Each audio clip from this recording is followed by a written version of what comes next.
இந்த அகங்காரம்ன்றது நமக்கு ஒரு ஐடென்டிட்டி. நமக்கு எது கூட அடையாளம் வந்துடுச்சோ நம்ம புத்தி அது கூடயே சுத்துது.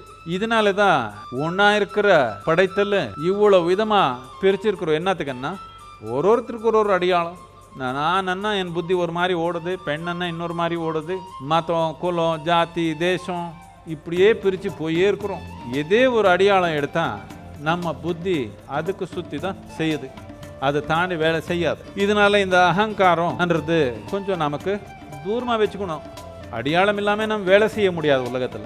ஆனால் நாம் சும்மா இங்கே உட்காந்தா அடையாளம் இல்லாமல் சும்மா ஒரு உயிரை உட்காந்துக்கலாமா? சும்மா இங்கே உட்காந்தப்போ எந்த அடையாளம் இல்லாமல் சும்மா உட்காந்துக்கலாமா? ஒரு உயிரை தூங்குனீங்கன்னா உயிரை தானே தூங்குறீங்க. எந்த ஜாதி, எந்த மதம், எந்த தேசம், ஆண் பெண்ணுன்னு கூட தெரியலையே தூக்கத்தில். இப்போ கூட அப்படி உட்காந்துக்கலாமா? கொஞ்ச நேரம் அப்படி உட்காருது எப்படின்னு புரிஞ்சிருச்சுன்னா இதுக்கு நம்ம தியானம்னு சொல்லுவோம். எந்த அடையாளம் இல்லாமல் சும்மா இங்கே உட்கார்ந்தீங்கன்னா உயிருடைய தன்மை புரிஞ்சிடும். இப்போ உயிர் தன்மையே புரியல, அடையாளமே உயிர்னு நினைச்சிட்டோம். ஏதோ ஒரு சமூகத்தில் வளர்ந்ததுனால ஏதோ ஒரு அடையாளம் எடுத்தோம், அந்த அடையாளமே உயிர்னு நினைச்சிட்டோம். அதுக்காக உயிர் விடுறதுக்கு தயாராக இருக்கிறோம்.